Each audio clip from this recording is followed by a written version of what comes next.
Hi, this is Adam Kunzmiller with Board Game Geek at Gen Con 2019, and I'm joined by Tim Fowers with Fowers Games, and we're here to look at Sabotage. Right. So, Sabotage, what's going on here? This Sabotage is a 2 versus 2 stealth game.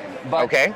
We needed a divider for the game to have the two sides, and so we decided to turn the box into that divider. Oh, I love it. That's so awesome. So, we got the instructions here, and both sides get a tray that comes out. Let's see if I can reach it here. Yeah, I'm really precious with this. So this pulls out, and then this box becomes the divider that goes between the two players. Yeah, with the control panel for the Doomsday device. Nice. And then the score track is actually on top here? Where both sides can sit. That's awesome. So we'll get this. So let's get this beautiful monstrosity to the side here. So each team gets their tray, and it's a game tray as it holds all the components for each side. And once it's set up, it looks like this. So each side is looking at the same board. There's Doomsday devices, generators, and you have your people. And this is where you think the enemy is. Okay. So it's a little bit of Captain Sonar, a little bit of Spectre Ops, and one side is just trying to sneak and hack. They don't get guns. The other side, they get freeze rays and death beams and the whole So it's these super villains and these Bond type characters are trying to sneak in, and it's very asymmetric in that sense. It's actually based on kind of a roll and write mechanism. One player rolls these dice, and then everyone sets their numbers to the same dice, and then you program your move. Like if your first action is move, you're going to need a 1 through 4 to activate it, and you lock in the direction you're going to go.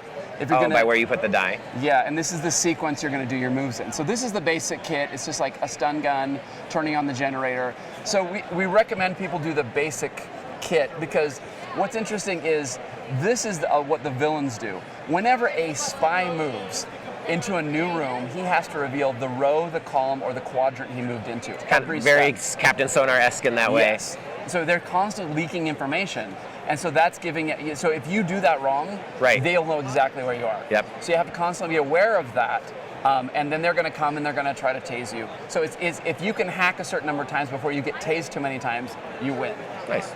But the flip side of it is every time you scan, say, I'm in green, you also get to find out all the villains that are in green. Oh, okay. So there's this double-edged sword. You want to get as much coverage as you can doing these scans to find the villains. The first time you find a villain, both spies get their resource. They get more dice. Because at the beginning you can only use 2 of the 4 dice, and then as they get this resource, they can do more each turn. Basically, it turns into action points. But they can unlock new abilities. So the base game, I recommend the base game first. But then once you get used to that, we have a cast of 8 characters, each with their own tech tree. So you actually have to make exclusive choices. Do I want a freeze ray or do I want a trip laser? And every tier you have to make this choice of what style of play am I going to play this game with this character. So how many players are supported? It's 2 versus 2. Okay. And it's always, you always need 4 characters in it. But we have an app. So you can play as the spies, and the app will hunt you down. Oh, nice. It'll act as that whole side of the board. That's awesome. And it's not going to be as good as a top-tier human. Sure. But certainly give you a run Not for your yet, money. anyways. Until it learns enough. That's right. So, and then we kind of went overboard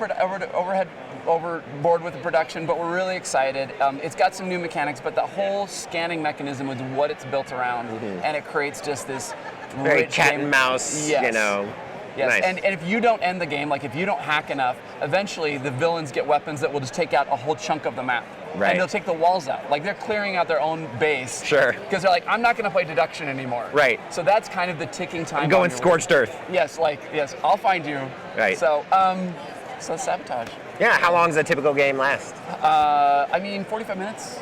Oh, nice. Pretty fast. Yeah. I mean, it's paced by the players, so you can kind of you can hold back and do the big gun ending, or you can kind of just try to get in quickly. And it is shipping in a week or 2 to backers and to any pre-orders. And we had a few here at the con. So. Awesome. So if you weren't fortunate enough to be a backer or a pre-order, when could you get your hands on it? Just then.